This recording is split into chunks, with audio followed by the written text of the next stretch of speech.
देखने का मजा लीजिए। एक खूबसूरत बीच पर हमारे प्रोटैगनिस्ट के सामने अचानक एक दिलकश नजारा आ जाता है।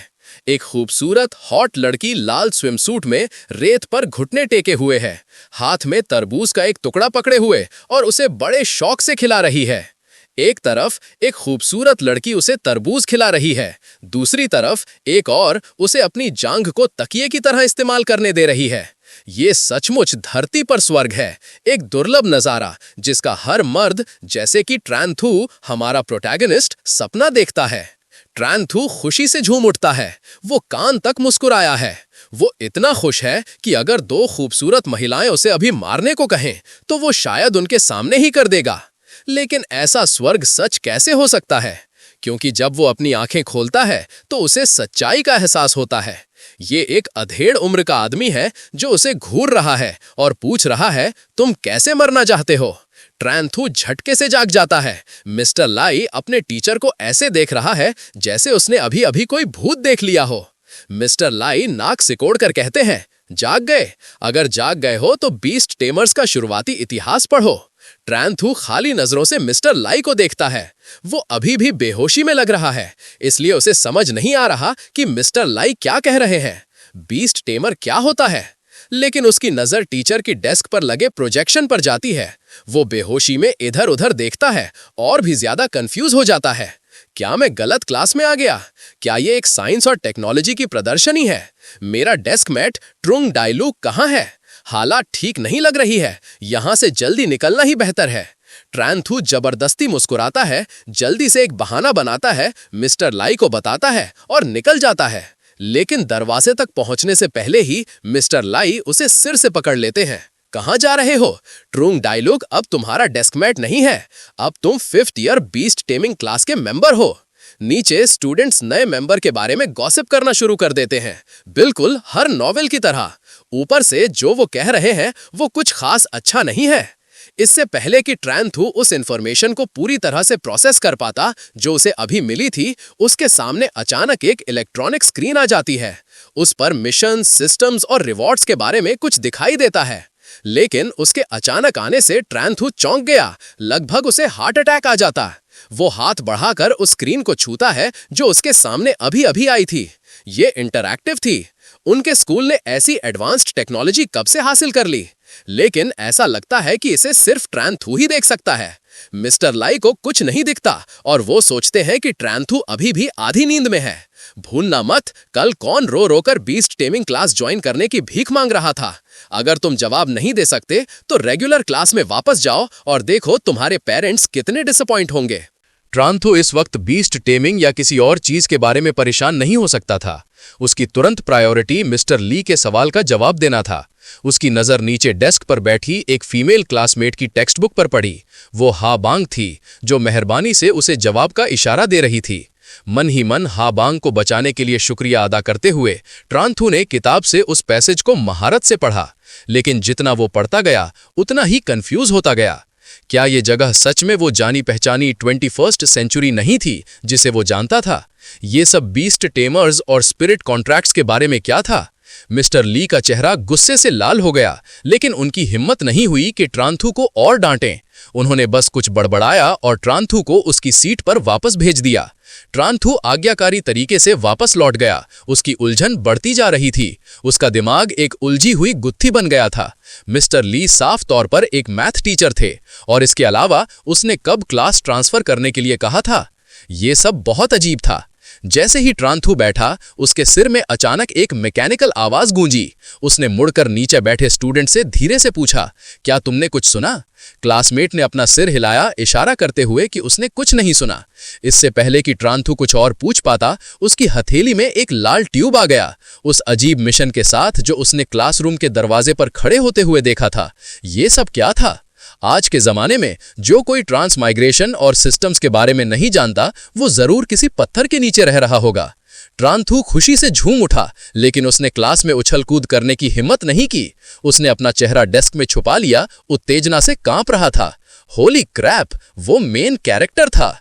चकल चकल चकल, वो मेन कैरेक्टर था। वो अभी अभी एक पैरेलल वर्ल्ड में आया था और उसके पास पहले से ही एक सिस्टम था। ट्रांथू ने राहत महसूस की, लेकिन वो जानता था कि उसे इस दुनिया के बारे में और जानकारी लेनी होगी और जितनी जल्दी हो सके उतना बेहतर। जांग दाली से पूछना सबसे सेफ ऑप्शन था, लेकिन दरवाजे तक पहुंचने से पहले ही उसने बाहर से शोर शराबा सुना। पता चला कि दूसरी क्लास के स्टूडेंट्स क्लास 5 से झगड़ा कर रहे थे। स्टूडेंट फाइट्स एक्स्ट्रा रिवार्ड्स जीतने का एक तरीका थी, लेकिन क्लास 5 अपने अपोनेंट्स की ताकत नहीं जानती थी और उनसे लगातार 3 महीने से हार रही थी, जिसके चलते उन्होंने काफी सारे बीस्ट टेमिंग बीड्स खो दिए थे। तभी उनके पीछे से एक आवाज गूंजी, जिससे क्लास 5 के स्टूडेंट्स रुक गए। क्लास 5 के स्टूडेंट्स तुरंत अलग हो गए, पीछे मुड़कर देखने लगे कि कौन सा बेवकूफ मौत को दावत दे रहा है। उन्हें हैरानी हुई जब उन्होंने नए ट्रांसफर हुए स्टूडेंट ट्रांथू को देखा। अभी अभी बाहर कदम रखते ही ट्रांथू सबकी उस पर पड़ी नजरों से चौंक गया। उसने जल्दी से उस व्यक्ति को ढूंढने की कोशिश की जिसने बोला था।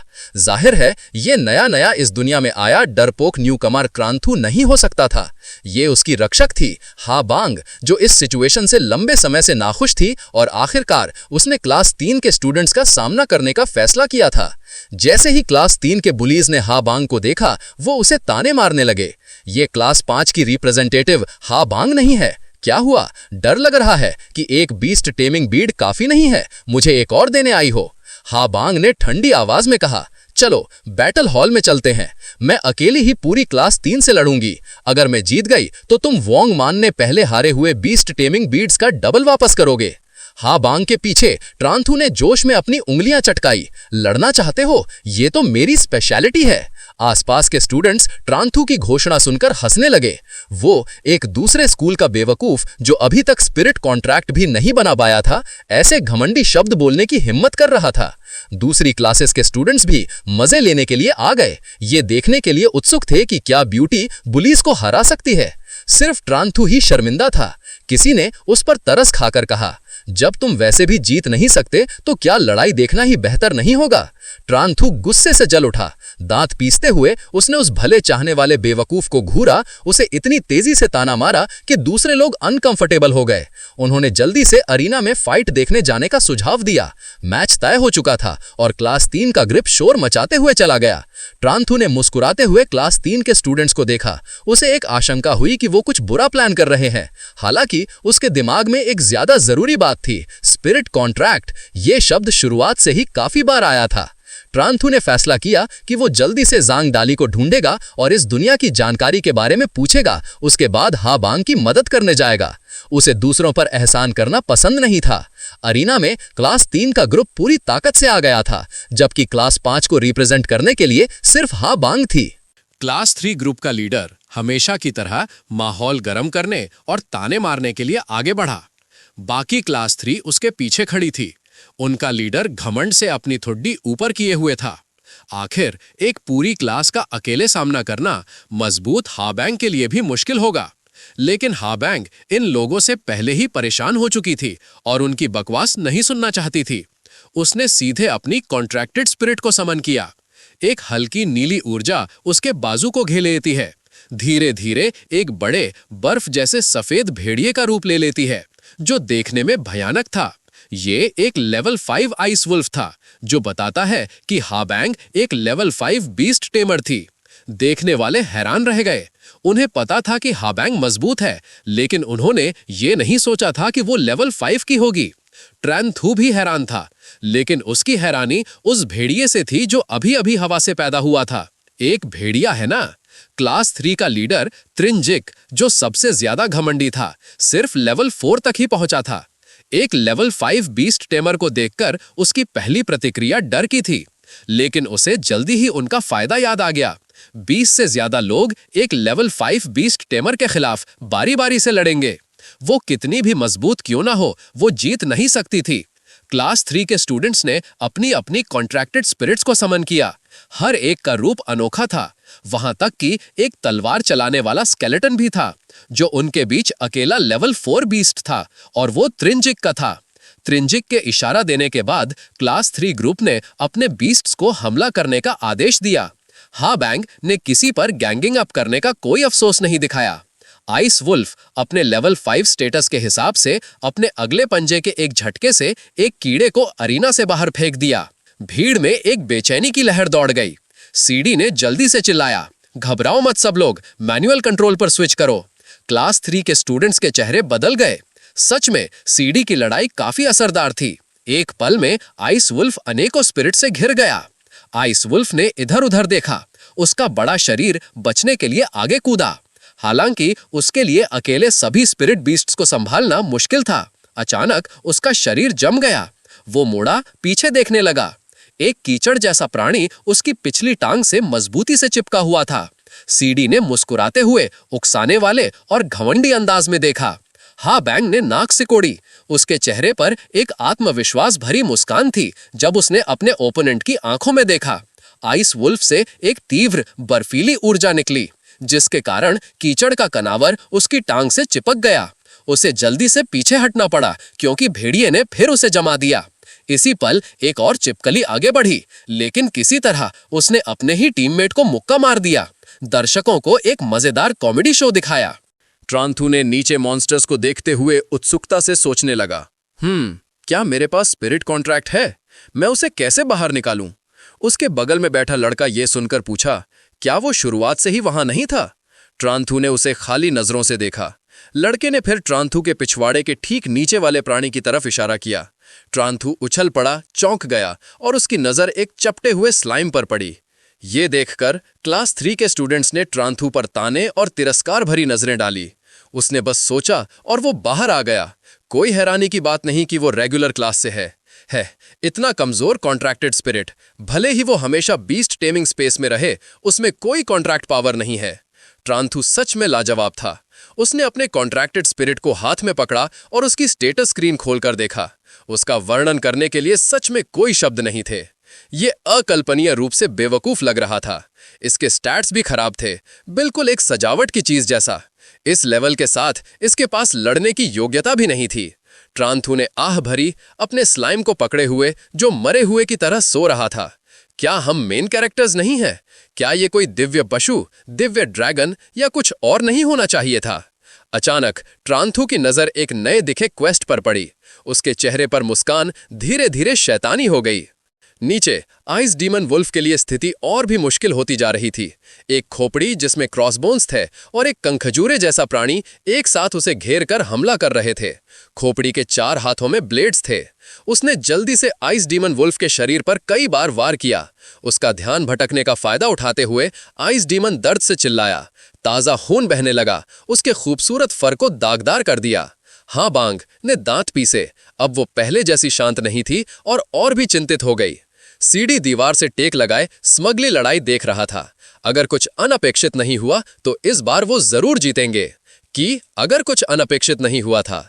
हालांकि ट्रांथू का पेट कुछ कमजोर था, वो खुद नहीं था। ट्रांथू का फुर्तीला शरीर सीडी के पीछे घुस गया, उसका मुंह बंद कर दिया ताकि वो चिल्ला ना सके। फिर उसने उसे एक सुनसान जगह पर घसीटा और दीवार से पटक दिया। जाहिर है इस दुनिया में अगर आप किसी को मारते हैं तो आपको उन्हें अपनी पहचान नहीं बतानी चाहिए, वरना अगर उन्होंने उन बीस्ट्स के साथ बदला लिया तो मरने वाला जरूर ट्रांथू होगा। कहीं से ट्रांथू ने एक सीमेंट का बैग निकाला, उसे सीधे सीडी के सिर पर डाल दिया और उसे पैरों से घसीटा, जमीन पर एक कीचड़ भरी लकीर छोड़ते हुए। सीडी चिल्लाने ही वाला था कि ट्रांथू ने उसे एक मुक्का मारा। सीडी दर्द से सन्न होकर चुप हो गया। सीमेंट बैग के नीचे का चेहरा जरूर दर्द से बिगड़ गया होगा। उसने गुस्से से चिल्लाया, क्या तुम जानते हो मैं कौन हूं? ट्रांथू ने सीडी की पीठ में फिर से मुक्का मारा, जोर से गाली देते हुए। उससे मेरा क्या लेना देना? उसने अपनी कलाई घुमाई और मेल प्रोटैगनिस्ट्स की क्लासिक लाइन बोली, सुनो बेशरम कमीने, मैं बैटलफील्ड पर जैंग डाली के नाम से जाता हूं। क्योंकि सीडी ने कंट्रोल खो दिया, उसकी कॉन्ट्रैक्टेड स्पिरिट धीमी हो गई। आइस डीमन वुल्फ को हमला करने के लिए आते देख वो अभी भी हमेशा की तरह डिफेंड कर रहा था। दोनों तरफ कुछ देर के लिए स्टेलमेट था, लेकिन अचानक सीडी की खोपड़ी ने जैसे सारी ताकत खो दी और पीछे गिर गई। हा बैंग इस मौके को नहीं छोड़ सकती थी। ये एक अच्छा मौका था, हालांकि उसे नहीं पता था कि इसे किसने बनाया। उसने जल्दी से आइस डीमन वुल्फ को उसकी एक्सट्रीम कोल्ड डोमेन इस्तेमाल करने और उन सबको एक साथ खत्म करने का आदेश दिया। आइस डीमन वुल्फ एक कदम पीछे कूदा और फिर दहाड़ा। एक जमाने वाली हवा पूरे अरीना में फैल गई। तुरंत तीसरे साल के स्टूडेंट्स की स्पिरिट्स को जमा दिया। 5वें साल के स्टूडेंट्स जोश से चिल्लाए, वो जीत गए थे। इस समय ट्रांथू भी अपनी जगह पर वापस आ गया था। तीसरे साल के स्टूडेंट्स अपनी हार से बहुत फ्रस्ट्रेट थे, खासकर उस सीडी से नफरत कर रहे थे। सबसे जरूरी पल में वो गायब हो गया था। शैतान का नाम लिया और शैतान हाजिर। ट्रिंजिक जैसे रेस्टरूम से बचकर आया था, लेकिन एक सीमेंट का बैग अभी भी उसके सर को ढके हुए था। इसलिए भले ही उसने मदद के लिए बुलाने की कोशिश की, तीसरे साल के स्टूडेंट्स उसे पहचान नहीं पाए। उसके रूप ने तो कुछ को डरा भी दिया, जिससे वो डर के मारे भाग गए। वो एक म्यूटेटेड कॉन्ट्रैक्टेड स्पिरिट से कम नहीं लग रहा था। कई तीसरे साल के लड़कों ने अपने सारी हिम्मत जुटाकर सीडी की तरफ दौड़े और उसे ट्रान थू ने अपने ओपोनेंट से भी ज्यादा बुरी तरह से पीटा। ट्रान थू ने ट्रिंजिक पर एक नजर डाली, जिसे सीमेंट बैग से बचाए जाने से पहले गुड्डे की तरह पीटा गया था। उसे खुशी की एक लहर महसूस हुई। एक स्ट्रेचर पर लेटे हुए सीडी ने 5वें साल के स्टूडेंट्स की तरफ इशारा किया और चिल्लाया, ये जरूर 5वें साल के 20 टेमर्स में से किसी ने किया होगा। ये बात हमारे बीच खत्म नहीं हुई है। ट्रान थू ने हाथ बढ़ाकर सीडी की उंगलियां पकड़ी और मुस्कुराते हुए कहा, झूठे इल्जाम मत लगाओ। 5वें साल के 20 टेमर क्लास में सभी सीधे और ईमानदार हैं। हम ऐसी अन्यायपूर्ण चीज कैसे कर सकते हैं? इससे पहले कि सीडी एक और शब्द कह पाता, ट्रान थू ने उसकी एक उंगली तोड़ दी। क्रैक! ट्रान थू नाटकीय ढंग से कांप उठा, दर्द का नाटक करते हुए। सीडी का चेहरा, जो पहले से ही गुड्डे की तरह पीटा हुआ था, और भी बुरा लगने लगा। मन ही मन सोचते हुए ट्रान थू ने चिंतित चेहरा बनाया, सीडी का हाथ प्यार से पकड़ा और कहा, चिंता मत करो सीडी, मैं खुद इसकी जांच करूंगा। मेरी रेप्यूटेशन के साथ मैं तुम्हें जरूर एक संतोषजनक परिणाम दूंगा। उसे जाते देख ट्रान थू आह भरे बिना नहीं रह सका। कितना बेचारा है। सीडी को सबक सिखाने के बाद ट्रान थू अपने बेवकूफ स्लाइम को लेकर चला गया। कॉन्ट्रैक्टेड स्पिरिट्स को लड़ाई के लिए योग्य होने के लिए लेवल 3 तक पहुंचना जरूरी था, और वो सिर्फ एक लेवल 2 बीस्ट टेमर था। उसे अभी बहुत लंबा सफर तय करना था। है, तुम्हारा भी लेवल अप हो गया? तो कॉन्ट्रैक्टेड स्पिरिट का लेवल बीस्ट टेमर के साथ सिंक्रोनाइज होता है। वो अपने स्लाइम से बात कर रहा था जब हा बंग ने उसे ढूंढ लिया और उसे बुलाया। ट्रान थू उसकी तरफ देखने के लिए मुड़ा। हा बंग ने एक छोटा नीला जेम निकाला और कहा, अगर आज तुम नहीं होते तो मैं इतनी आसानी से नहीं जीत पाती। ये बीस्ट टेमिंग जेम तुम्हारे लिए है। ट्रान थू ने अपना सर खुजाया और बेवकूफी से हंसा।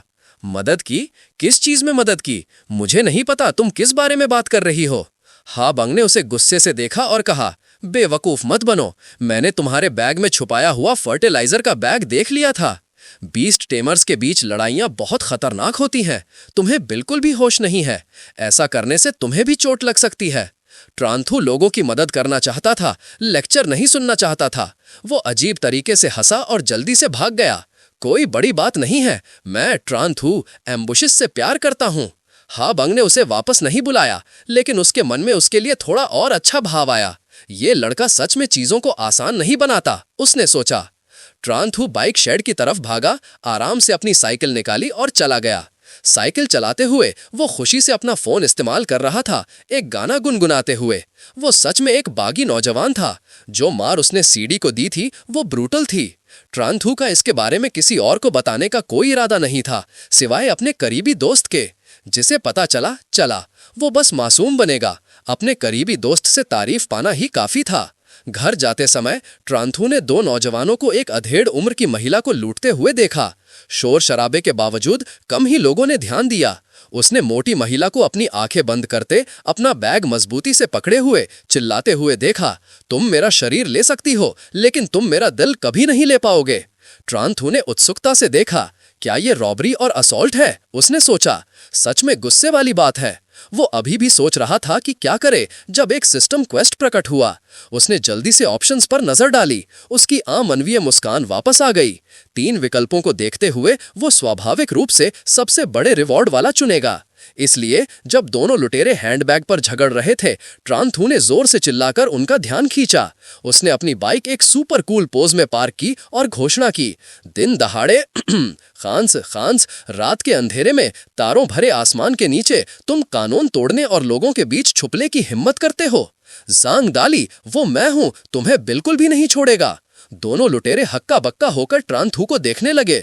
अधेड़ उम्र की महिला काफी चालाकी से इस ध्यान भटकाले का फायदा उठाकर अपना बैग वापस छीनकर भाग गई। जब तक दोनों लुटेरों ने ध्यान दिया वो काफी दूर जा चुकी थी। ट्रांथू इस मौके का फायदा उठाते हुए जब उनका ध्यान भटका हुआ था, वापस अपनी बाइक पर बैठ गया, उन्हें अलविदा कहना नहीं भूला। दोनों लुटेरे गुस्से से आग बबूला थे। कमीने, छोटे बच्चे, अगली बार जब हम तुम्हें देखेंगे हम तुम्हें नहीं छोड़ेंगे। ट्रांथू को उनकी परवाह नहीं थी। वो उस रिवॉर्ड के बारे में बहुत खुश था जो उसे मिलने वाला था।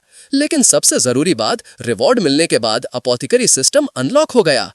ट्रांथू घर पहुंचा। क्योंकि ये एक अजीब दुनिया थी, वो अपने घर में घुसते हुए थोड़ा सतर्क था।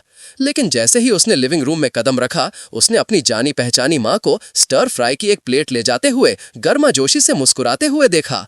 तुम वापस आ गए, जाओ हाथ धोकर खा लो। ट्रांथू ने लिविंग रूम में बैठे अपने पिता पर एक नजर डाली और राहत की सांस ली। सब ठीक है, सब ठीक है। मम्मी और पापा अभी भी मम्मी और पापा है। अपने बोझ से मुक्त होकर ट्रांथू खुशी से ऊपर अपने कमरे में चला गया। तभी उसे सिस्टम द्वारा दी गई लो लेवल मेडिसिन को जांचने का समय मिला। ये फ्लेम मेडिसिन शायद पीने के लिए है ना? लेकिन सिस्टम बहुत कंजूस है, सिर्फ लो लेवल मेडिसिन दे रहा है। ट्रांथू ने जल्दी से एक गिलास पकड़ा और मेडिसिन उसमें डाल दी। फिर वो गिलास नीचे लिविंग रूम में अपने माता पिता के साथ खाना खाने के लिए ले गया। उत्सुकता से उसने पूछा, मम्मी पापा, क्या आप दोनों भी बीस्ट टेमर्स हैं? ट्रांथू के पिता हंस पड़े और उसे बेवकूफ होने के लिए डांटा। मैं एक बीस्ट टेमिंग यूनिट में काम करता हूं। फिर उसके पिता ने अचानक अपने चॉपस्टिक्स नीचे रखे और ट्रांथू को देखा। उसने फिर एक नीला बॉक्स निकाला जिसमें एक छोटी लाल शीशी थी, उसे जोश से ट्रांथू को दिखाते हुए। इस महीने मेरा परफॉर्मेंस शानदार था। ये कंपनी से मेरा रिवॉर्ड है, low level flame leaf medicine. ट्रांथू का पानी गले में अटक गया। उसने देखा कि उसके पिता क्या पकड़े हुए हैं, फिर वापस अपने गिलास की तरफ देखा। क्या ये वही चीज नहीं थी जो उसने अभी पी थी? ट्रांथू ने अपना गिलास नीचे रखा और सावधानी से पूछा, क्या इस तरह की मेडिसिन बहुत महंगी है? ट्रांथू के पिता ने हाँ में सिर हिलाया। बिल्कुल, फ्लेम एसेंस गुणों को हमेशा के लिए बढ़ा सकती है। ये एक कॉन्ट्रैक्टेड स्पिरिट की आग से बनती है। ऐसी एक बोतल शायद कई हजार की होगी। ट्रांथू चौंक गया, इतनी महंगी है? उसके पिता ने हल्के से मुस्कुराया और समझाया, हर बोतल मेडिसिन के लिए एक फार्मासिस्ट को अपनी सारी ऊर्जा और समय बदलावों को देखने में लगाना पड़ता है, तभी इसे रिफाइन किया जा सकता है। फेलियर रेट बहुत ज्यादा है, इसीलिए ये इतनी कीमती है। ट्रांथू की मां ने आह भरी। ये दुख की बात है कि यंग मिस की कॉन्ट्रैक्टेड स्पिरिट फायर एट्रीब्यूट की नहीं है, तो हमें इसे बेचकर कुछ और घरेलू सामान खरीदना पड़ेगा। ट्रांथू ने जबरदस्ती मुस्कुराया और पूछा, तो जो इंसान इसे पीता है उसका क्या होता है? उसके पिता ने लापरवाही से कहा, कौन पिएगा? अगर कोई पिएगा तो क्या इसका मतलब ये नहीं होगा कि उसे कोई गंभीर बीमारी है? ट्रांथू को अचानक लगा कि डिनर उतना स्वादिष्ट नहीं था। उसने जल्दी से खाना खत्म किया, अपना गिलास लिया और अपने कमरे में चला गया। जैसे ही उसने गिलास नीचे रखा, ट्रांथू सिसकने से खुद को रोक नहीं पाया। कमीने, ये कितनी बर्बादी है! कई हजार कुछ घूंटों में बर्बाद हो गए। रोने के बाद ट्रांथू जानता था कि वो और कुछ नहीं कर सकता। इसलिए उसने अपने कपड़े बदले और बिस्तर में कूद गया, सिस्टम को टटोलने लगा। बिल्कुल, उसने पॉइजन सेक्शन ढूंढ लिया, लेकिन वो सभी ऐसे अजीब थे जिन्हें ट्रांथू ने अभी तक अनलॉक नहीं किया था। उनमें एक ग्रेट स्ट्रेंथ पॉइजन था जो एक कॉन्ट्रैक्टेड स्पिरिट की ताकत को हमेशा के लिए बढ़ा सकता था। ट्रांथू ने चेक करने के लिए उस पर क्लिक किया। जैसा कि उम्मीद थी, सामग्री पर्याप्त नहीं थी। भले ही जरूरी सामग्री जरूरत से 30% कम थी, फिर भी ये काफी नहीं था। लेकिन ये अभी भी एक अच्छा सौदा था। हर बार जब वो कुछ रिफाइन करता, वो अपनी रिफाइनिंग सक्सेस रेट बढ़ा सकता था। ट्रांथू ने सामग्री की लिस्ट पर नजर डाली। वे आसानी से मिलने वाली लग रही थी। मुख्य सामग्री great strength flower, other world से आई एक औषधीय सामग्री लग रही थी। तभी ट्रांथू की फोन पर एक नए मैसेज का नोटिफिकेशन आया। ये जांग डाली से था। ट्रांथू हंस पड़ा। बच्चे की टाइमिंग बिल्कुल सही थी। उसने तुरंत जांग डाली से ग्रेट स्ट्रेंथ फ्लावर के बारे में पूछा। जांग डाली ने तुरंत जवाब नहीं दिया और इसके बजाय ट्रांथू के कमजोर होने के बारे में कुछ व्यंग्यात्मक सवाल पूछे। कोई और चारा ना होने के कारण ट्रांथू ने अपने पिता को बहाने के रूप में इस्तेमाल किया। जांग डाली अगले दिन स्कूल के बाद उसके साथ दवाई खरीदने जाने के लिए मान गया। हालांकि जैसे ही ट्रांथू ने पैसे उधार लेने का जिक्र किया, जांग डाली गायब हो गया। ट्रांथू ने अपना फोन नीचे रख दिया। अभी के लिए और कुछ करने को नहीं था। हालांकि इस दुनिया में फार्मास्यूटिकल हिस्ट्री 100 साल से ज्यादा पुरानी थी। दवाइयों की अस्थिर और अनियमित प्रकृति के कारण उन्हें बनाने की प्रक्रिया बहुत जटिल और नाजुक थी। अभी तक मानव वैज्ञानिक अदरवर्ल्ड से आए प्रोडक्ट्स का सही तरीके से विश्लेषण नहीं कर पाए थे। उन्हें बड़े पैमाने पर उत्पादित करने का बिल्कुल कोई तरीका नहीं था, लेकिन ट्रांथू को सिर्फ उपयुक्त औषधीय सामग्री को स्कैन करने की जरूरत थी और सिस्टम रिफाइनिंग प्रक्रिया को संभाल लेगा। आउटपुट और गुणवत्ता ग्रैंड मास्टर फार्मासिस्ट से भी कहीं बेहतर होने की गारंटी थी। एक सीनियर फार्मासिस्ट का सालाना वेतन लाखों में था।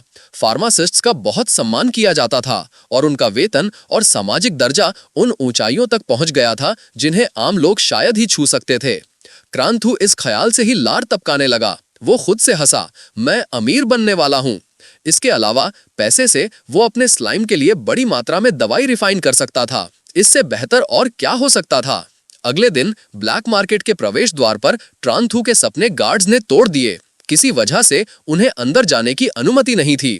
ट्रांथू और जांग दाली अंदर नहीं जा सके क्योंकि वो 5वें लेवल के बीस्ट टेमर्स नहीं थे और उनके पास उन्हें अंदर ले जाने के लिए कोई 5वें लेवल का बीस्ट टेमर नहीं था, इसलिए उन्हें अंदर जाने की इजाजत नहीं थी। ट्रांथू ने थोड़ी और मिन्नत करने की कोशिश की, लेकिन गार्ड ने उसे बस दफा हो जाने को कहा। ट्रांथू ने सिर झुकाया और जांग दाली को कलाई से पकड़ कर ले गया। वो जबरदस्ती नहीं करना चाहता था। जांग दाली ने गुस्से भरे चेहरे से बड़बड़ाया, ट्रांथू, लगता है हम अंदर नहीं जा सकते। मैं अपने पापा से कहूंगा कि वो तुम्हें अगली बार ले आए। अचानक ट्रांथू ने एक जानी पहचानी शक्ल देखी और उसका चेहरा खिल उठा। दाली, मुझे पता है ब्लैक मार्केट में कैसे घुसना है। वो जोश से उस पिंक बालों वाली लड़की की तरफ भागा जिसे उसने अभी देखा था, बुलाते हुए सिस्टर शाओ वू। शाओ वू, जिसका पूरा नाम हुआ शाओ वू था, एक टॉप स्टूडेंट थी जो हमेशा उनकी क्लास में टॉप पर रहती थी। दोनों उसके पास भाग कर गए और अपना परिचय दिया। हुआ शाओ वू ने ठंडे अंदाज में सिर हिलाया और पूछा, तुम्हें क्या चाहिए? ट्रांथू ने एक बेचारा सा चेहरा बनाया, ब्लैक मार्केट की तरफ इशारा किया और पूछा, सीनियर सिस्टर, हम ब्लैक मार्केट जाना चाहते हैं लेकिन हम अंदर नहीं जा सकते। अगर आप जा रही हैं तो क्या आप हमें प्लीज अंदर ले जा सकती हैं? हुआ शाओ वू ने सिर हिलाया और कहा, ठीक है। हुआ शाओ वू के गारंटर बनने के साथ ट्रांथू सीधे गार्ड के पास गया, यहां तक कि एक उकसाने वाला एक्सप्रेशन भी दिया। एक बार मार्केट के अंदर हुआ शाओ वू अपना काम करने के लिए अलग हो गई, उन्हें घूमने के लिए छोड़कर। ट्रांथू ने उसके साथ रहने पर जोर नहीं दिया। वो और जांग दाली भीड़ भरे ब्लैक मार्केट में घूम रहे थे। वहां सब कुछ था। सबसे परेशान करने वाली बात यह थी कि असली सामान के अलावा नकली सामान भी मिला हुआ था। ट्रांथू की नजर ग्रेट स्ट्रेंथ फ्लावर्स बेचने वाले एक स्टॉल पर पड़ी। मालिक ने इसके लिए एक बड़ा साइन भी बनाया था। ट्रांथू पास गया और मालिक से पूछा, ये फूल कितने का है? मालिक ने जवाब दिया, 5000।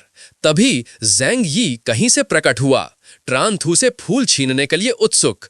मैं 10,000 दूंगा, ये फूल अब मेरा है। ट्रांथू ने पलट कर कहा, बेशर्म कहीं का, तू मुझ पर हमला करने की हिम्मत करता है? मैं तुझे इसके लिए नहीं छोड़ूंगा। तुझे ग्रेट स्ट्रेंथ फ्लावर चाहिए अगले जन्म में। ट्रांथू अभी भी सोच रहा था कि ज़ैंग यी को कैसे पता चला कि ये वो था, जब जांग डाली ने उसके कान में फुसफिसाया, मैंने सबको बता दिया कि ये तुम थे। मैंने तुम्हें फेमस होने में मदद की, शुक्रिया कहने की जरूरत नहीं है। ट्रांथू ने जांग डाली के मोटे चेहरे की तरफ देखा। उसका सच में उसे मारने का मन कर रहा था। ये एक क्लासिक केस था, एक मजबूत दुश्मन से न डरने का, लेकिन एक सुअर टीममेट से डरने का। अचानक सिस्टम ने उसे एक नया क्वेस्ट जारी किया। ट्रांथू ने खुशी से ज़ैंग यी को देखा, जो ग्रेट स्ट्रेंथ फ्लावर पकड़े हुए था। ये चीज नकली है, ये डाई से बनी है। एक नैतिक और जमीर वाले आदमी के रूप में ट्रांथू ने तीसरा क्वेस्ट चुनने का फैसला किया, ज़ैंग यी को नकली ग्रेट स्ट्रेंथ फ्लावर पर एक बड़ी रकम खर्च करवाने के लिए धोखा देना। ट्रांथू शैतानी से मुस्कुराया और धीरे से कहा, मालिक, मैं आपको 20,000 दूंगा। ज़ैंग यी से उसने घोषणा की, ये फूल आज मेरा है, चाहे कोई भी कीमत हो। ज़ैंग यी ये सुनकर तुरंत ट्रांथू द्वारा बिछाए जाल में फंस गया। ओ हाँ, तुम कोशिश कर सकते हो, मेरे यहां होते हुए तुम इसे कभी नहीं ले पाओगे। कीमत बढ़ती रही, जल्दी ही 50,000 तक पहुंच गई। सिर्फ नकली फूल का मालिक ही खुश और खुश होता जा रहा था। जाहिर है ट्रांथू को धोखा खाए हुए बेचने वाले के प्रति सहानुभूति हुई, इसलिए उसने कीमत बढ़ाना बंद कर दिया और 50,000 स्वीकार कर लिए। जाने से पहले उसने मेहरबानी से ज़ेंग यी को याद दिलाया कि अगर उसे भविष्य में कलर्ड पेन्स की जरूरत पड़े तो वो सीधे उसके पास आ सकता है और वो सबसे अच्छी कीमत की गारंटी देता है। ज़ेंग यी ने ग्रेट स्ट्रेंथ फ्लावर के लिए पैसे दिए, लेकिन अचानक उसके दिल में एक बुरा एहसास हुआ। जब चेनशू और ज़ांग डाली कुछ दूर चल चुके थे, ज़ांग डाली ने उत्सुकता से चेनशू से पूछा, चेनशू, तुमने ग्रेट स्ट्रेंथ फ्लावर ज़ेंग यी को ऐसे ही दे दिया, तुम क्या करने वाले हो? चेनशू खुशी से हंसा और कहा, कोई बात नहीं, मैंने ग्रेट स्ट्रेंथ दे दिया, लेकिन मैंने खुशी पाई। उसने अपने हाथ में इंटरमीडिएट पोशन की एक बोतल पकड़ी हुई थी। ज़ेंग यी को पैसे खर्च करवाना और इतना बड़ा रिवॉर्ड पाना, ये सच्ची खुशी है। अभी क्योंकि वो ज़ेंग यी को धोखा देने में व्यस्त था, चेनशू ने ध्यान नहीं दिया था। अब जब वो फारिग हो गया, उसे याद आया कि ज़ांग डाली ने उसके पीछे खड़े होकर उसे बेचने की हिम्मत की थी। चेनशू ने ज़ांग डाली को कॉलर से पकड़ा, लेकिन ज़ांग डाली डरा नहीं, बस हंस कर बोला, क्या मैं बस तुम्हें और फेमस करने की कोशिश नहीं कर रहा था, मुझे मत मारो।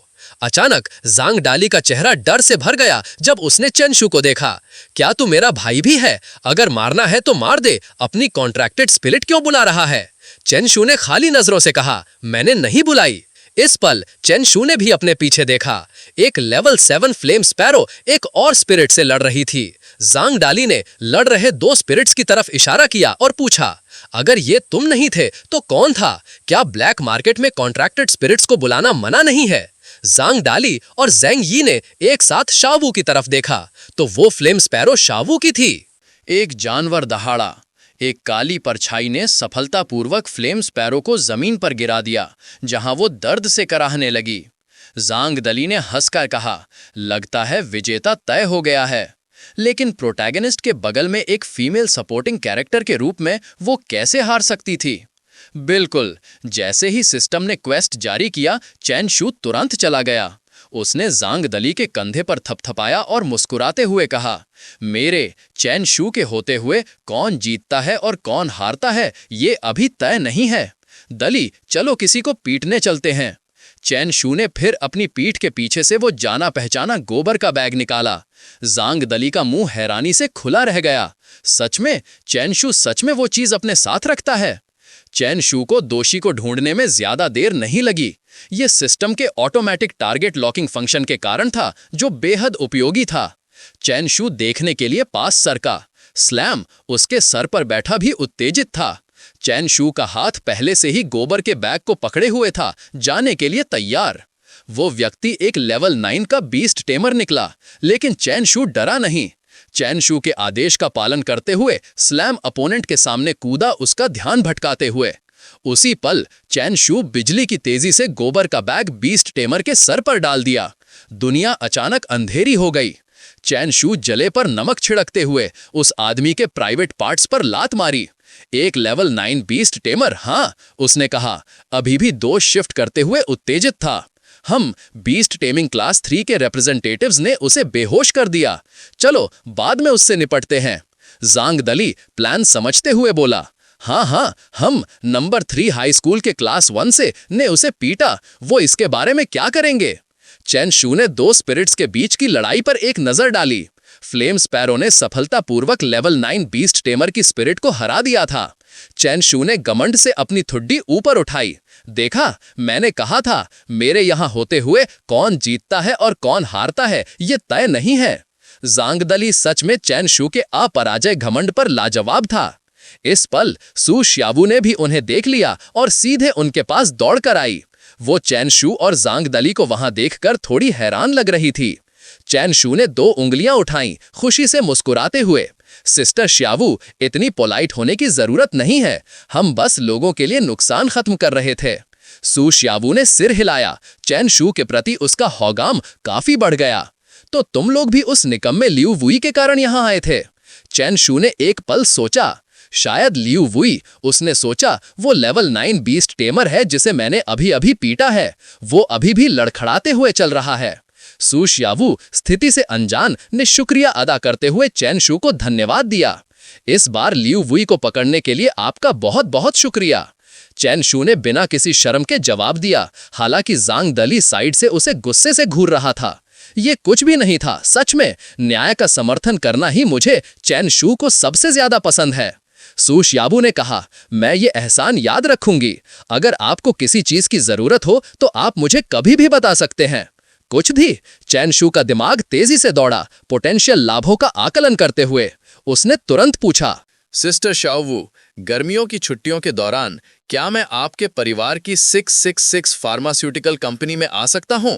सू शाओवू हैरान थी। Pharmaceutical company? क्या तुम वहां सिक्योरिटी गार्ड के रूप में काम करना चाहते हो? बिल्कुल नहीं। इस दुनिया में एक फार्मासिस्ट बनने के लिए जटिल फार्माकोलॉजिकल ज्ञान में महारत हासिल करना और अनेकों प्रयोग करना जरूरी था।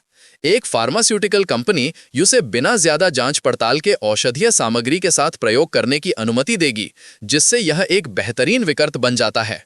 चैन शू ने जोश और ईमानदारी से जवाब दिया, नहीं, मैं वहां एक फार्मासिस्ट के रूप में काम करना चाहता हूं।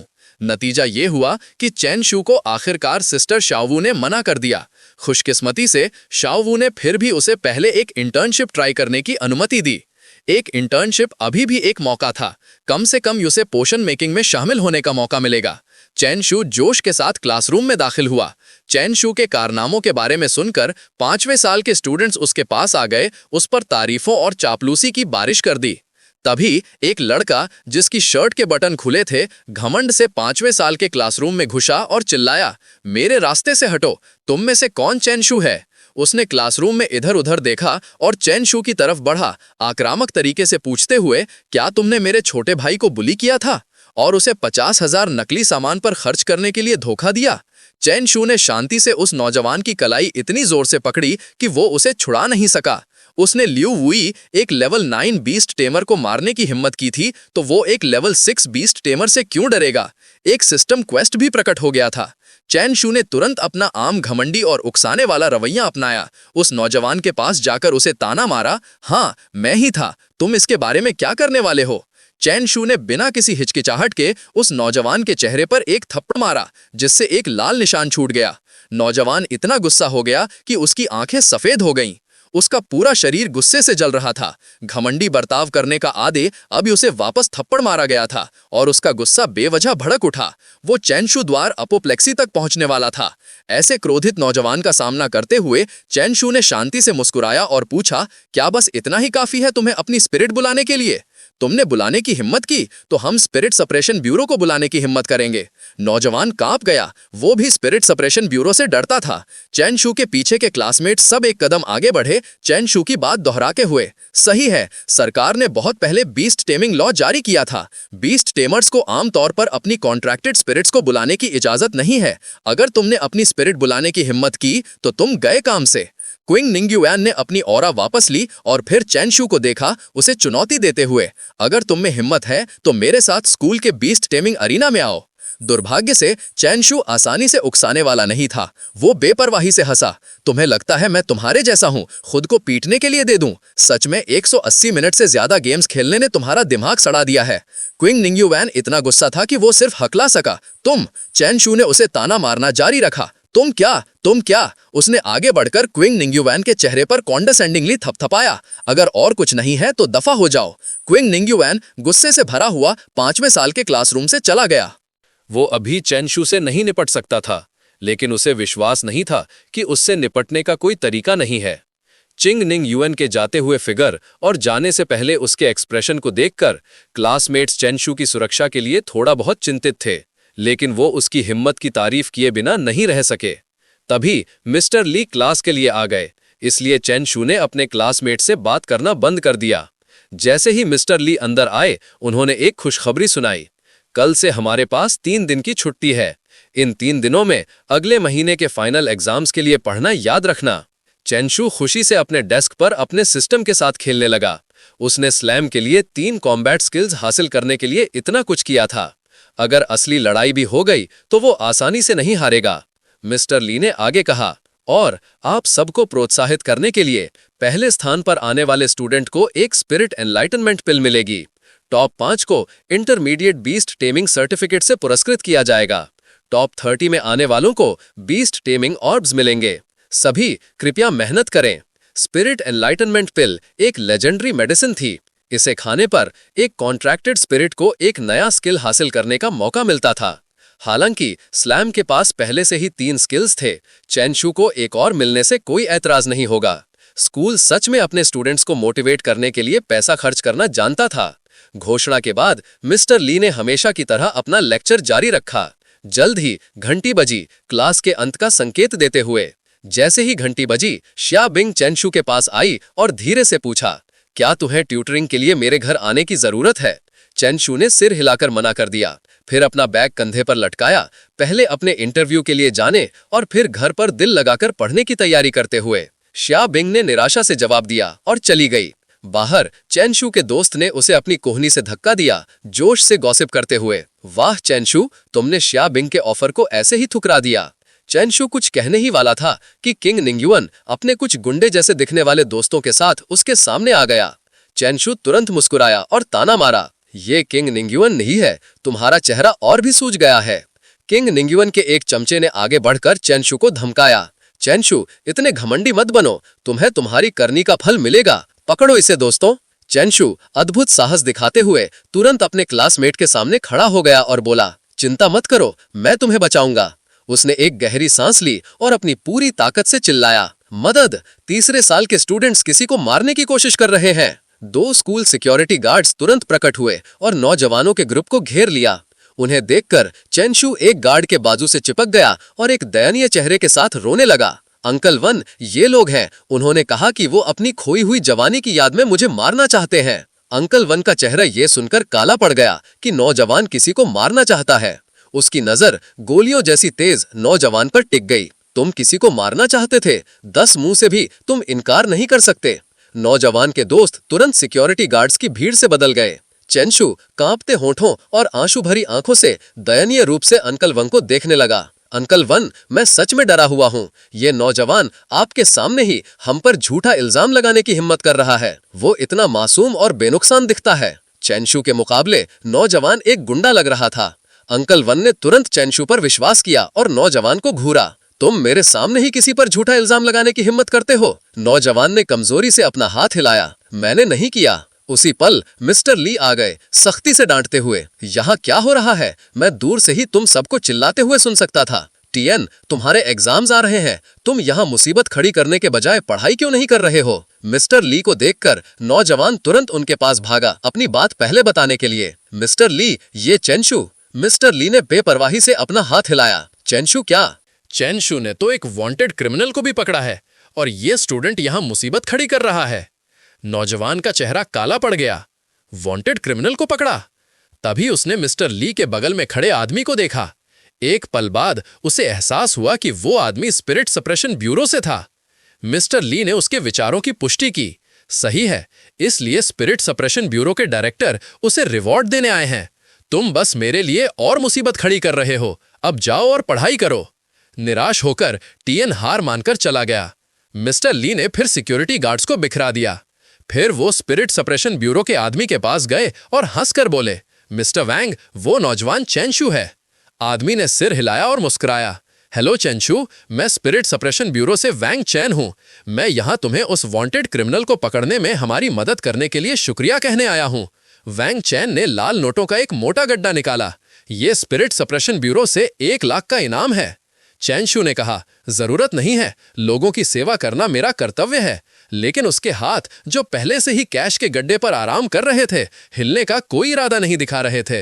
वैंग चैन उसके साथ हंसा। ले लो, इसके अलावा मुझे तुमसे एक सवाल पूछना है।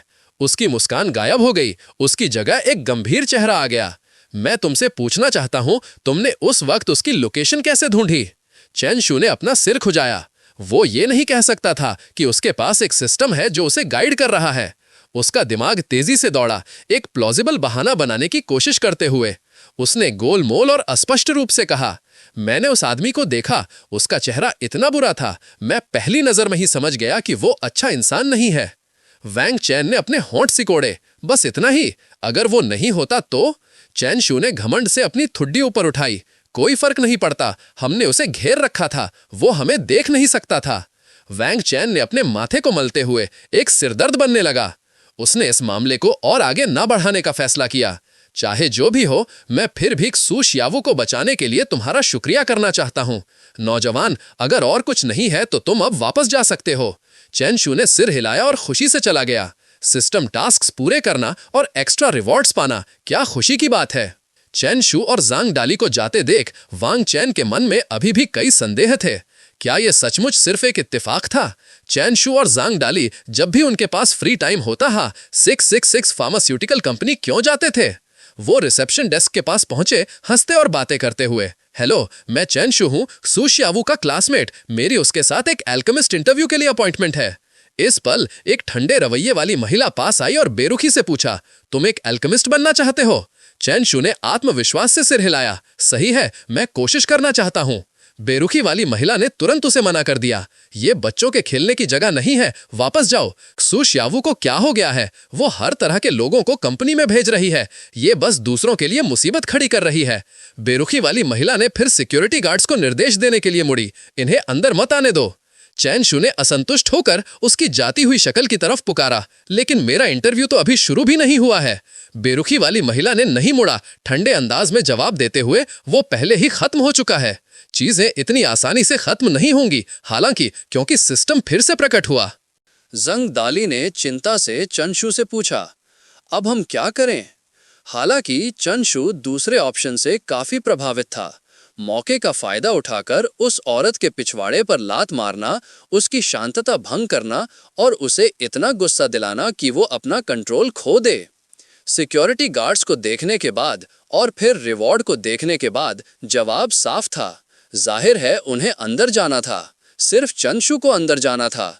इसलिए डीकॉय का रोल स्वाभाविक रूप से जंग दाली को निभाना था। जब चंशू साइड में छुपा हुआ सही पल का इंतजार कर रहा था, जंग दाली सिक्योरिटी गार्ड्स के सामने कूद गया, गाली गलौज का इस्तेमाल करके उनका ध्यान खींचने के लिए। दुर्भाग्य से जंग दाली बच नहीं सका और 2 गार्ड्स द्वारा पकड़ गया। चंशू चुपके से अंदर घुस गया, चुपचाप अपने अच्छे दोस्त का शुक्रिया अदा करते हुए। ये मुश्किल काम है, उसने सोचा। गार्ड्स झगड़े के बीच में अचानक रुक गए और अपने पीछे देखा, जैसे कुछ महसूस हुआ हो। हालांकि ये पूर्वाभास थोड़ा देर से आया और उन्होंने चंशू को ठीक समय पर अंदर घुसते हुए नहीं देखा। जैसे ही वो अंदर था, चंशू घूमने लगा और एक चीज उठाई, प्रायोगिक एल्केमिस्ट कपड़ों का एक सेट। क्या किस्मत है, उसने सोचा। ये आउटफिट उस टी शर्ट से कहीं ज्यादा भरोसेमंद लग रहा था जो चंशू अभी पहने हुए था। वो आसानी से और अंदर चला गया और यहाँ तक कि एक अनजान एल्केमिस्ट को भी कैजुअली ग्रीट किया जो रिसर्च में व्यस्त था। लैबोरेटरी में अभी अभी घुसते ही चंशू की नजर दतूरा फूलों के एक ढेर पर पड़ी जो इतने ज्यादा थे कि टेबल से बाहर आ रहे थे। सिस्टम पॉपअप हुआ और घोषणा की, दाली की दवाई के लिए पर्याप्त सामग्री इकट्ठा हो गई है, क्या आप उन्हें रिफाइन करना चाहते हैं? हालांकि चंशू पहले से ही जानता था कि क्या होगा। पहली बार ऐसा करने से वो अनिवार्य रूप से घबराया और उत्तेजित हो गया। उसने उत्तेजित होकर अपने सामने प्रकट हुए रिफाइन बटन को दबाया। बहते पानी और तैरते बादलों की तरह सिस्टम ने इकट्ठा की गई सामग्री को रिफाइन किया। और चंशू क्या कर रहा था? वो जाहिर है एक कूल और शानदार पोज दे रहा था। नतीजा, सफलतापूर्वक रिफाइन की गई दाली पिल्स का एक ढेर उसके सामने प्रकट हुआ।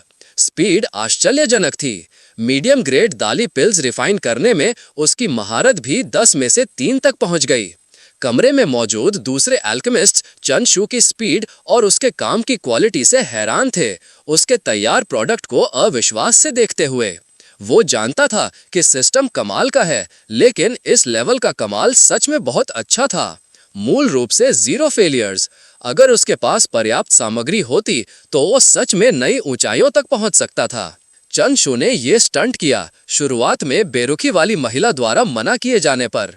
उसने उसके चेहरे पर हैरानी का भाव देखा। वो सच में इतना कुशल है? चंशू ने मुस्कुराते हुए बेरुखी वाली महिला का मजाक उड़ाया। मैं तो बस एक बच्चा हूँ, यहाँ खेलने आया हूँ, मुझे आपकी सुरक्षा की जरूरत नहीं है। मैं खुद चली जाऊंगी, बेरुखी वाली महिला ने जल्दी से कहा। मैं माफी चाहती हूँ, मैं पहले लापरवाह थी और आपको एक प्रतिभाशाली एल्केमिस्ट के रूप में नहीं पहचाना।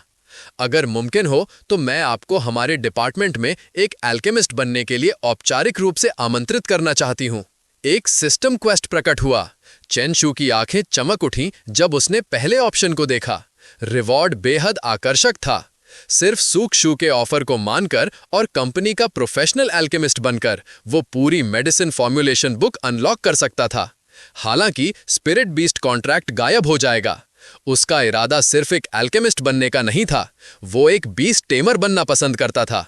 चेन शू ने अपनी ठुड्डी को सहलाते हुए मुस्कुराते हुए कहा, माफ करना, लेकिन मेरा चुना हुआ रास्ता आजादी से घूमने का है, इसलिए मैं यहां सिर्फ गर्मियों की छुट्टियों के 2 महीने रह सकता हूं। सूक शू ने मना नहीं किया और चेन शू के साथ सहयोग करने के लिए मान गई। हालांकि उसने सिर्फ गर्मियों की छुट्टियों के दौरान अस्थायी रूप से काम करने के लिए हामी भरी थी। उसने फिर भी उसे उदार लाभ और उपचार की पेशकश की। उसने ये भी माना कि अगर वो सच में रिफाइनमेंट के दौरान मटेरियल लॉस को कम कर सकता है तो उसे परिणामी मेडिसिन का एक अनुरूप हिस्सा इनाम के रूप में दिया जाएगा। अपनी छुट्टियों के लगातार 3 दिनों तक चेन शू हर दिन 666 फार्मास्यूटिकल कंपनी में मेडिसिन रिफाइन करने में बिताता था। 3 दिन बाद चेन शू के घर पर वो अपने कमरे में अपना सुनहरा स्लाइम पकड़े हुए था। उसके सामने उसकी मेहनत से प्राप्त की गई स्ट्रेंथ पोशन की अनेकों शीशियां थी। उम्मीद है तुम इस बार मुझे निराश नहीं करोगे। उसने फिर पोशन की शीशी सुनहरे स्लाइम को दी। स्लाइम ने खुशी से पोशन स्वीकार किया और उसे पी लिया। उसका खपत की गति बेहद तेज थी। जल्दी ही लगभग पूरी शीशी खत्म कर दी। पलक झपकते ही फर्श पर सिर्फ अनेकों खाली शीशियां बिखरी हुई थीं। स्लाइम ने एक संतुष्ट डकार ली। उसका मोटा शरीर हवा में तैरने लगा। चेन शू पीछे झुका, हैरानी से देखते हुए जैसे स्लाइम एक शानदार रोशनी छोड़ रहा था। क्या ये बच्चा देने वाला है? ये आ रहा है! स्लाइम स्लैम चिल्लाया। रोशनी और भी तेज होती गई। चेन शू यूं ही मुंह फाड़े देखता रहा।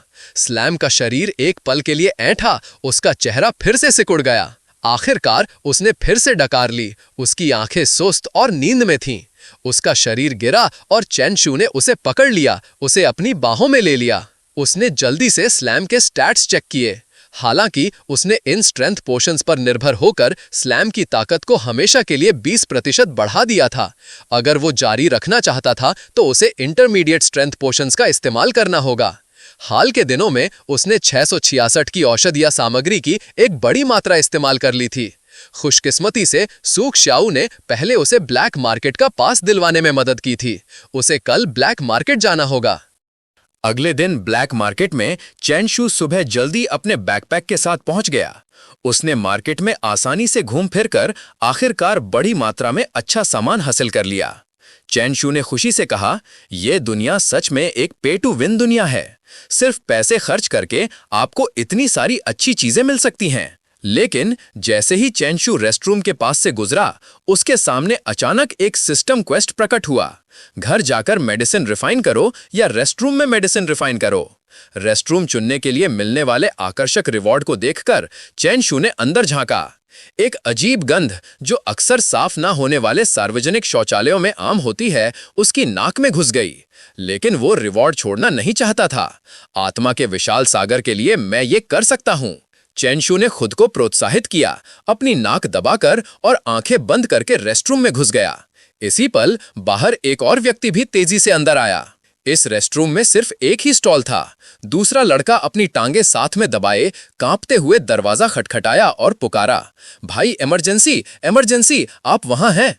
कोई जवाब ना सुनकर लड़के ने संदेह से अंदर देखा। क्या ऐसा हो सकता है कि अंदर कोई नहीं है? वो देखने के लिए ऊपर चढ़ा।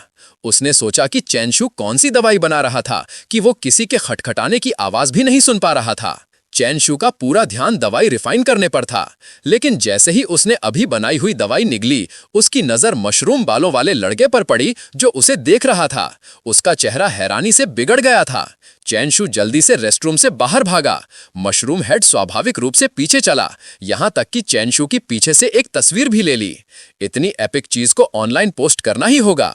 नतीजतन कुछ ही देर बाद मशरूम हेड के चेन शू के रेस्टरूम में दवाई रिफाइन करने वाले 2 पोस्ट्स वायरल हो गए, जिससे काफी चर्चा हुई। इस बीच इसमें शामिल व्यक्ति खबरों पर कम ही ध्यान देता था, इसलिए वो इससे बिल्कुल अनजान था। लेकिन सिर्फ इसलिए कि चैनशू ने नहीं देखा, इसका मतलब ये नहीं था कि दूसरों ने नहीं देखा। काफी सारे स्टूडेंट्स ने उसे पहचान लिया। उनकी नजरें अनायास ही आलोचनात्मक हो गई। खुशकिस्मती से चैनशू बेहद आशावादी था। उसके गुलाबी चश्मे ने सबकी आलोचनात्मक नजरों को प्रशंसा भरी नजरों में बदल दिया। चैनशू सोचने लगा कि क्या वो किसी अमीर परिवार का खोया हुआ बेटा है। अचानक आसमान से एक हरा सांप गिरा, उस पर हमला किया और उसे उछलने पर मजबूर कर दिया। एक हैरानी भरी चीख के साथ चैनशू ने अपने स्लाइम को बुलाया। छोटा सा स्लाइम हरे सांप के सामने खड़ा हो गया। एक काफी बराबर का मुकाबला था। सुनहरी रोशनी ने सांप को घेर लिया, एक काफी सुंदर दृश्य बनाते हुए। आमतौर पर चैनशू ने इसे नजरअंदाज कर दिया होता, लेकिन लानत है, ये एक छिपकर किया गया हमला था। कितना अनस्पोर्ट्समैनलाइक है। सिस्टम ने जल्दी से हमलावर की पहचान कर ली। चैनशू एक पेड़ के पास छुपा हुआ देखता रहा, फिर चुपचाप और तेजी से अपने दुश्मन के पीछे चला गया। दूसरा लड़का इस बात से बिल्कुल अनजान कि चैनशू उसके पीछे है, घमंडी बना रहा। मेरा सांप पहले से ही एक मिड लेवल कॉन्ट्रैक्टेड स्पिरिट है, देखते हैं अब तुम कहां भागते हो चैनशू। चैनशू ने एक हल्की दोस्ताना मुस्कान दी। भागना? बिल्कुल, मैं तुम्हारी तरफ ही भाग रहा हूं। साफ था कि हमलावर चैनशू था, लेकिन उस पल में दूसरे स्टूडेंट को लगा कि वो मौत को सामने से देख रहा है। वो पीछे लड़खड़ाया, एक पेड़ से टकरा गया। चैनशू आगे झपटा, उससे एक अंधेरे की ऑरा निकल रही थी। दूसरा लड़का कांपने लगा, जमीन पर गिर गया। उसका चेहरा राख जैसा सफेद हो गया, जैसे उसने कोई भूत देख लिया हो।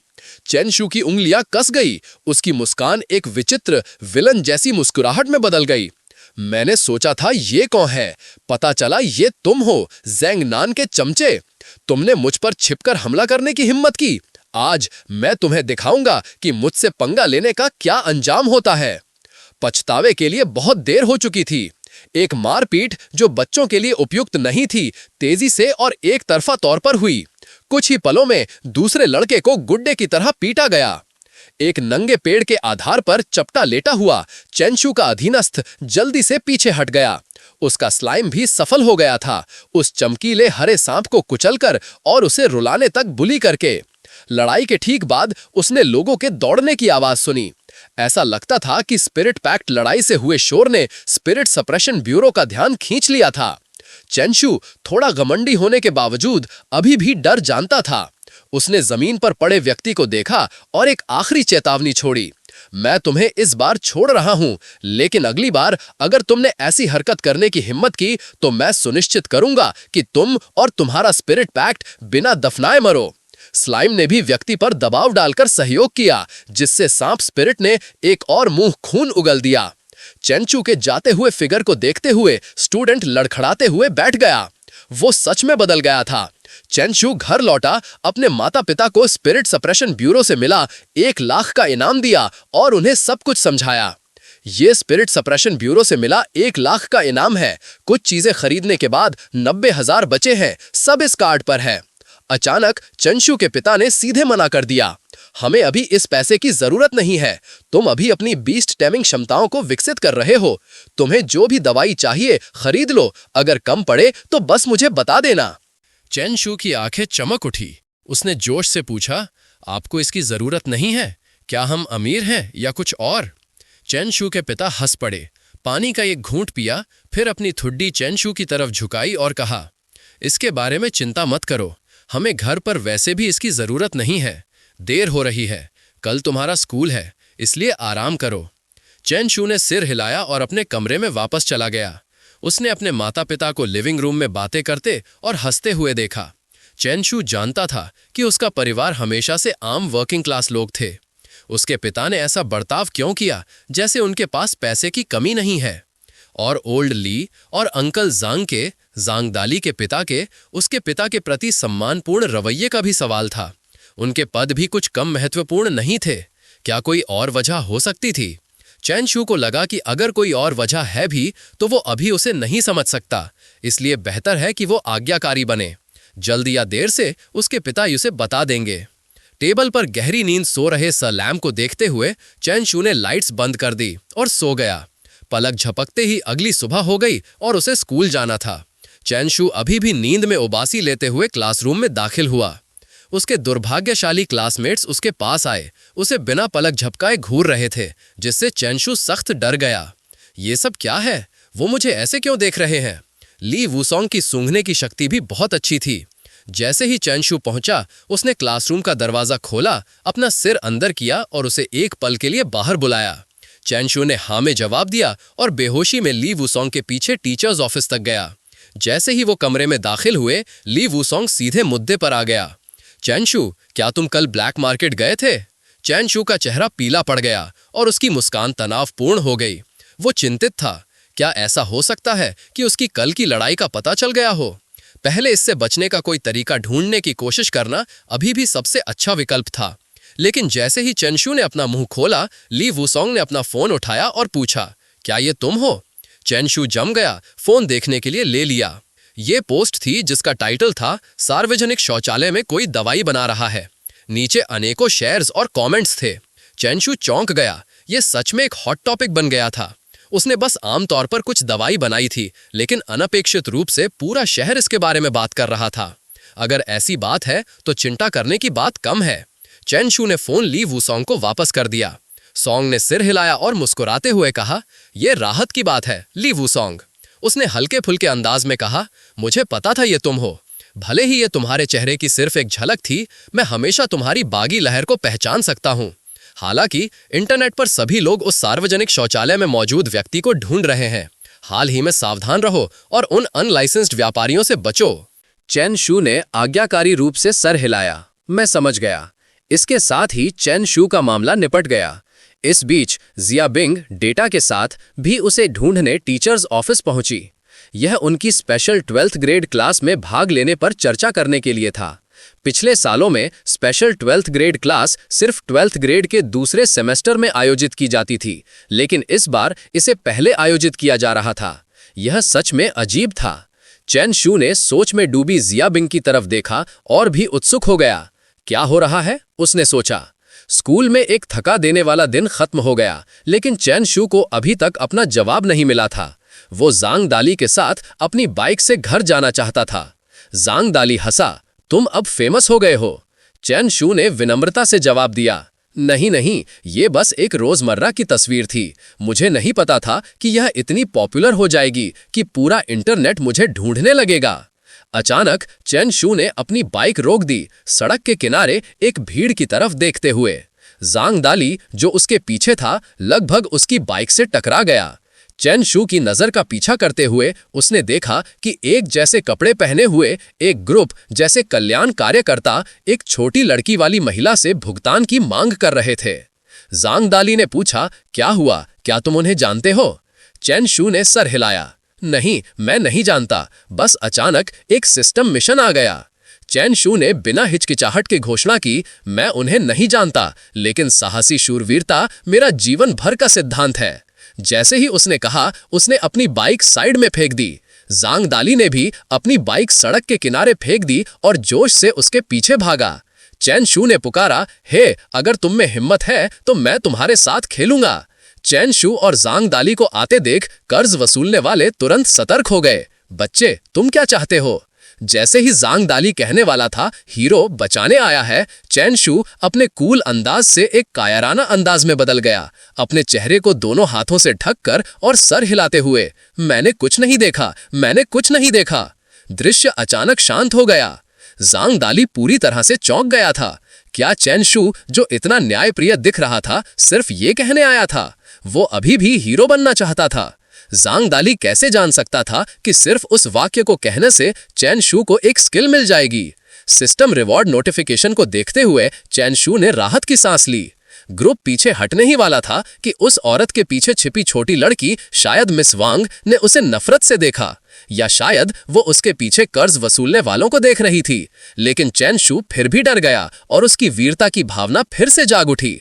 कर्ज वसूलने वाले के गाल पर इशारा करते हुए चैनशू चिल्लाया, बेवकूफ, निकम्मे, तुम सिर्फ औरतों को तंग करना जानते हो। कमीने, तुमने क्या कहा? वहीं रुक जाओ।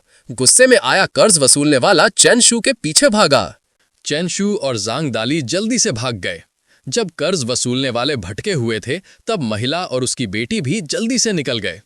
चैनशू पीछा कर रहे कर्ज वसूलने वाले को ताना मारता रहा। चलो मुझे पकड़ो, अगर तुमने मुझे पकड़ लिया तो मैं हार मान लूंगा, हा हा हा। कर्ज वसूलने वाला अनुमान के अनुसार और भी उकसाया गया और पीछा जारी रखा। सुनहरी दोपहर की धूप चमक रही थी। चैनशू और जांग दाली एक भीड़ भरे इलाके में भागे, एक इमारत के पास छुप गए और कैमोफ्लाज के लिए दो दो डालियां पकड़ लीं। जब उन्होंने अपना कैमोफ्लाज पूरा ही किया था कि कर्ज वसूलने वाले पास से गुजरे। उनकी आंखें जैसे सिर्फ सजावट के लिए थी। उन्होंने उन दोनों को पास में छुपे हुए बिल्कुल नहीं देखा और किसी और के पीछे भागते रहे। जांग दाली की नजरों में चैनशू का व्यवहार सच में असामान्य और संदेहास्पद था, लेकिन सिस्टम के बिना कोई उसे कैसे समझ सकता था। वो सिर्फ ऐसा करके आसानी से स्किल्स हासिल कर सकता था, जबकि दूसरे लोग रो रो कर भी कुछ नहीं पा सकते थे। चैनशू ने दोस्ताना अंदाज में अपना हाथ जांग दाली के कंधे पर रखा। चलो, आज मेरा मूड अच्छा है, मैं तुम्हें खाना खिलाऊंगा। अचानक एक कार ठीक उनके सामने आकर रुकी। जांग दाली ने एक रक्षात्मक मुद्रा अपनाई, किसी को डराते हुए, हालांकि वो व्यक्ति सच में डरा था या नहीं ये पता नहीं। चैनशू ने भी अपने स्लाइम को बुलाया, लड़ाई के लिए तैयार। हालांकि जब कार की खिड़की नीचे हुई तो जांग दाली के सामने एक जाना पहचाना चेहरा प्रकट हुआ। यंग मास्टर, कार में बैठिए। ये व्यक्ति कोई और नहीं बल्कि जांग दाली के पिता थे। दोनों जल्दी से कार में चढ़ गए।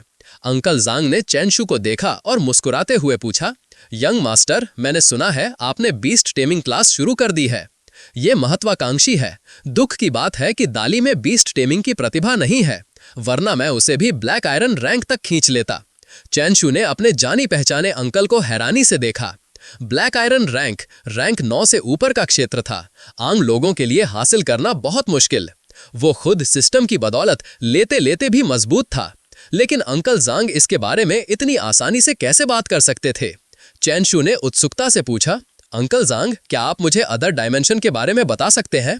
अंकल जांग ने मुस्कुराया और कोमल और सुखद आवाज में पूछा, क्या आप जानना चाहते हैं यंग मास्टर? हालांकि अंदर बहुत सारे कीमती संसाधन हैं, जानवर भी बहुत क्रूर हैं। मजबूत शक्ति और एक भरोसेमंद बीस्ट टेमिंग टीम के बिना मैं आपको जोखिम ना लेने की सलाह देता हूं। अंकल जांग के शब्द सच में सच थे। उसकी अपनी शक्ति पर्याप्त नहीं थी, लेकिन सिस्टम के साथ ये एक अलग कहानी हो सकती थी। हालांकि चैनशू ने शिष्टता से अंकल जांग का धन्यवाद किया। उस रात चैनशू अपने कमरे में लौटा और गंभीरता से कल्टीवेट करना शुरू कर दिया। गंभीरता से कल्टीवेट करने का मतलब था इनाम से सारे ज्ञान को ग्रहण करना। सिस्टम की बात में दम था। अगर वो और आगे बढ़ना चाहता था तो उसे अभी भी बहुत कुछ चाहिए था। ब्लैक मार्केट की औषधियां, जड़ी बूटियां अब पर्याप्त नहीं थीं। अगर उसे मौका मिला तो वो अदर डायमेंशन जाना चाहता था। चैनशू ने खुशी से किताब खोली, introduction to the other dimension. तो यहीं पर खत्म होता है हमारा आज का एपिसोड। अगर वीडियो पसंद आई हो तो लाइक और सब्सक्राइब करना मत भूलना।